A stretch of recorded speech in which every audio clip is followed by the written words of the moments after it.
নমস্কার, Binoy Ghosh. Welcome to my educational channel.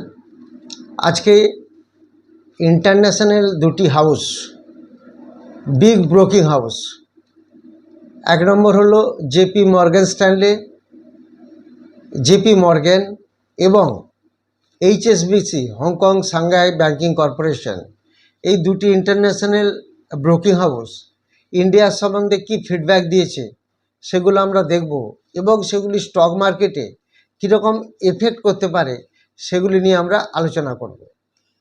তার আগে আমরা একটু দেখে নেব যে আমাদের যে ওয়ার্ল্ড মার্কেট, সেখানে আমরা দেখতে পাচ্ছি এই যে ক্যাক, এই ইউরোপিয়ান মার্কেট দেখতে পাচ্ছি ক্যাক, ড্যাক্স, এফটিএসি তিনটি কিন্তু মাইনাসে বন্ধ হয়েছে।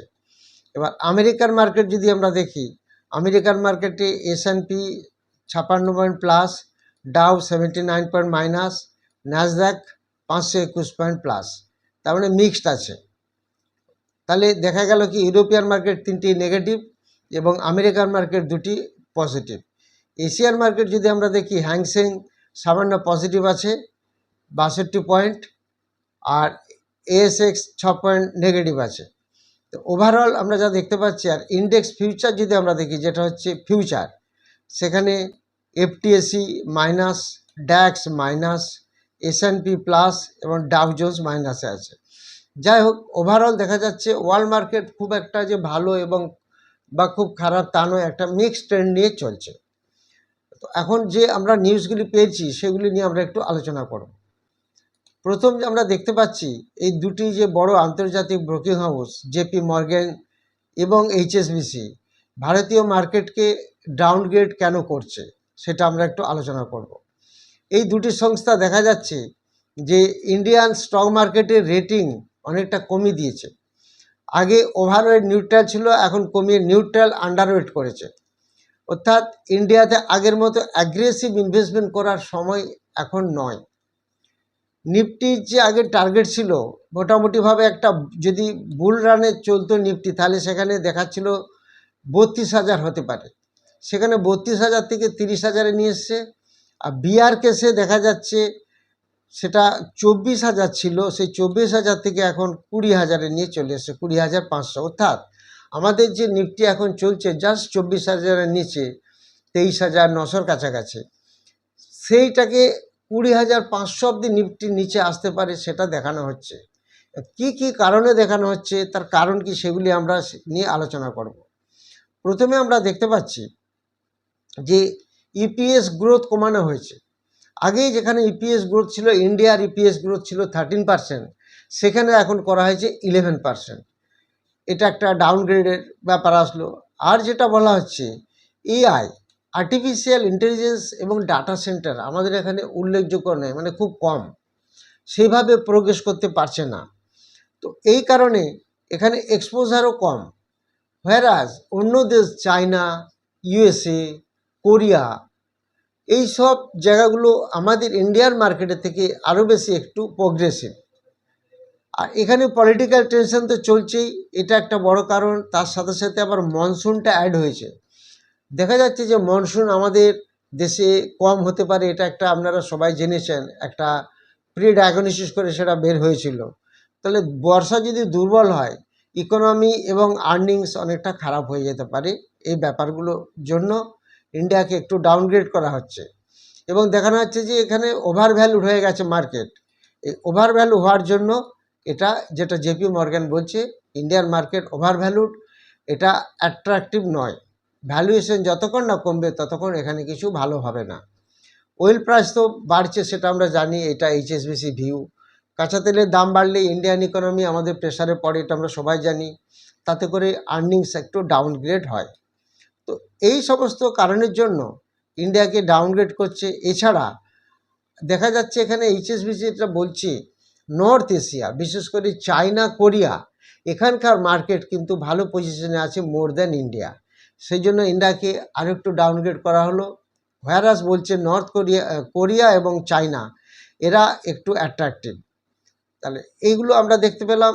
এবার এখানে দেখানো হচ্ছে যে এইচএসবিসি অনুযায়ী মেন দুটি সেক্টরকে খুব ভালো বলা হচ্ছে, সেটা হচ্ছে একটা বেস মেটালস আর একটা হচ্ছে হেলথ কেয়ার।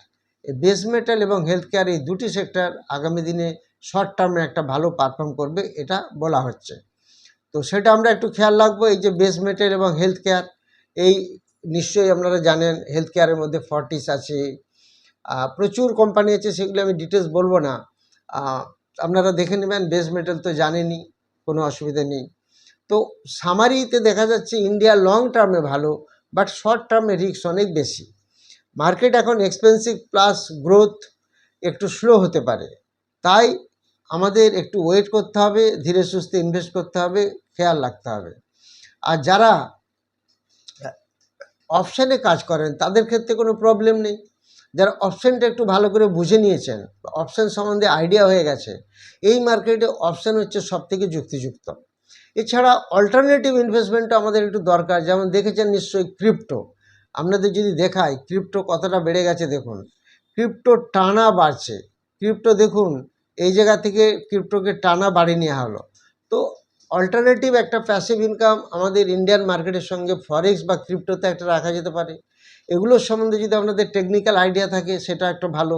ক্রিপ্টো প্রচুর বেড়ে গেল এই কদিনের মধ্যে, সেখানে একটা আমরা একটা রিটার্ন পেতে পারি, এটা আপনারা একটু খেয়াল রাখুন।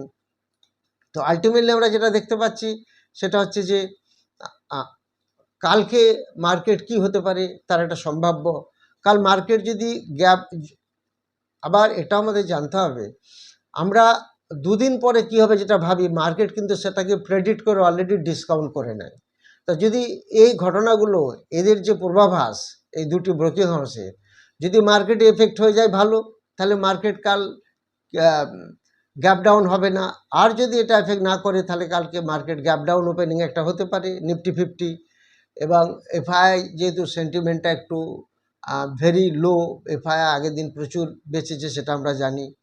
তো এগুলো দেখতে থাকুন। আমি কাল একটা শর্টস দেবো, সেই শর্টসটা সকালে দেখলে আপনারা সেখানে পেয়ে যাবেন। সেটা ইউটিউব, ইনস্টাগ্রাম, ফেসবুক তিনটিতেই মার্কেট কীরকম ওপেনিং হবে, কীরকম থাকবে সেগুলো আমি বলে দেবো।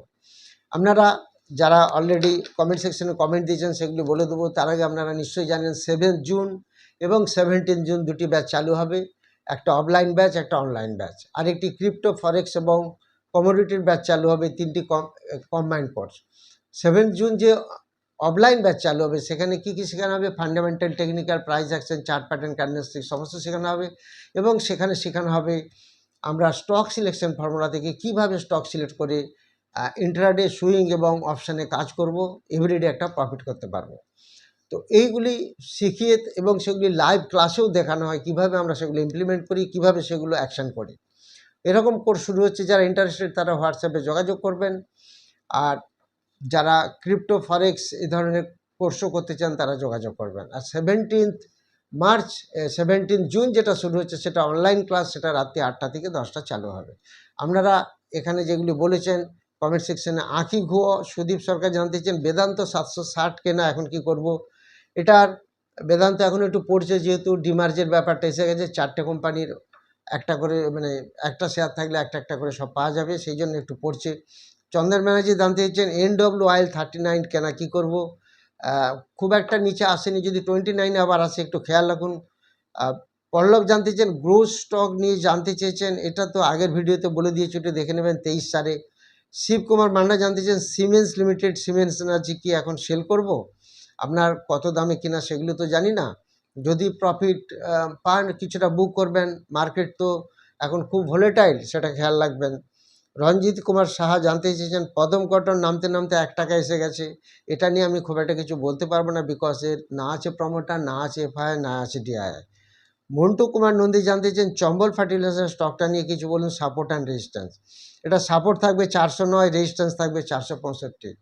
প্রান্তিক রায় জানতে চান সাইগিলিটি 42-55 করে কেনা। দেখুন সফটওয়্যার কোম্পানি দেখতে পাচ্ছেন একটু চাপে আছে, আইটি কোম্পানি খুব চাপে আছে।